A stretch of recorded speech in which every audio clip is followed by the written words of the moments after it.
Villalobos, not a name I'm familiar with. He is driving the M6. Beautiful roaring engine of that GTE.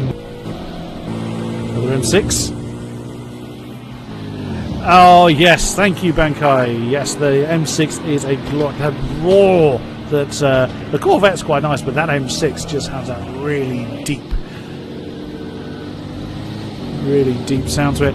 Now, unfortunately, I can't see why Villalobos has that exclamation mark next to his name. Won't tell me. You have to forgive me for kind of feeding my way through the field, through the interface. And hello back to you from South America. Let's see if I can get your name right. Seba Shipman. Welcome to you. Welcome to you. So Villalobos is getting close to someone apparently. It was. I think he backed off actually as he had that Ferrari ahead of him. As Villalobos jumps into third position, that 1:24.4 as representative times now beginning to flood in. McLaren Paris still holding the top of the board, continuing on his merry way to hopefully extend his lead. Roby Ford in second with that 1:24.3. Half a second down from lead, as you can see on the overlay. Villalobos. Also interesting that the top three are all completely different cars. It is Ferrari leads Ford leads BMW, which again is nice to see. I was a little concerned that we would have one particular car dominating the field. That lovely snap that you hear. Oh, thank you, Zeki. Thank you kindly. Bankai. Yeah. I fully agree there, Seki. Just for you, Bankai. In fact, hang on, do it properly. There we go. Just for you, my friend.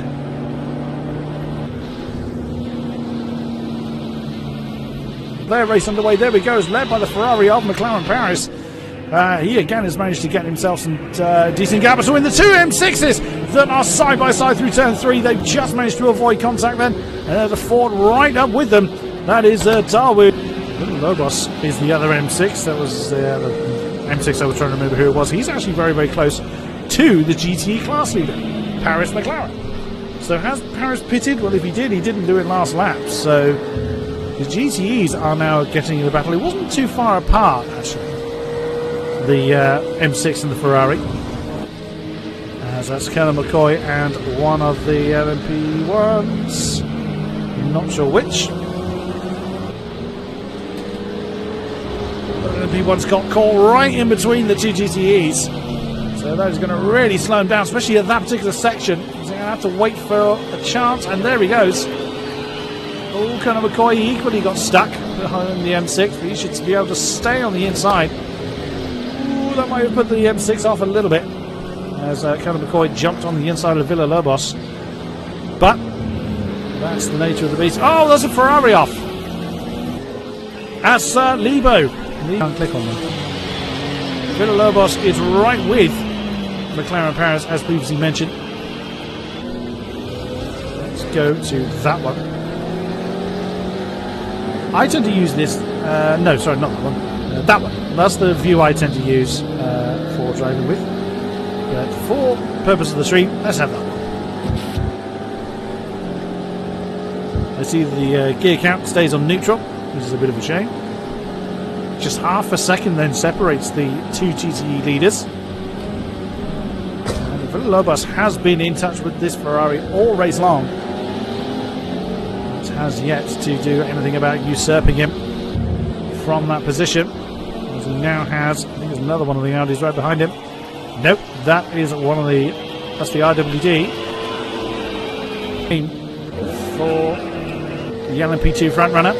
So what happened, TBW? What happened to you? Oh no, you ran out of fuel. Oh no. Fizzy's in. Fizzy's into the pits as well in his Audi. There he is. But we have a battle for the Look how close they are. It's the BMW really piling the pressure on the Ferrari. Oh my goodness me! That was very well timed. Okay, that's Villalobos wandering off the road there. As there goes another one of the Audis. And Villalobos. Villalobos finds himself right in between a pair of LMP2s then.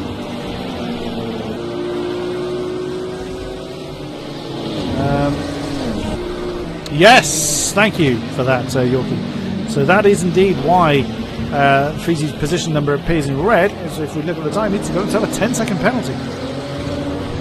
What he got that for is a bit of a mystery. I'm assuming he... Oh, there's my dog joining in. Probably got that...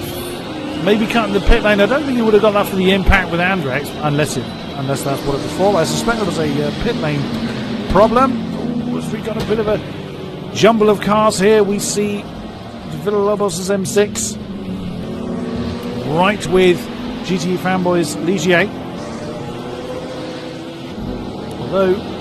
Although to be fair, Villalobos was actually 7/10ths quicker than the Ferrari last time around. So he's able to close in on the Ferrari, but not able to get past him. 2 minutes to go. And that is the end of the race. Ladies and gentlemen, thank you very much for being with us throughout this event.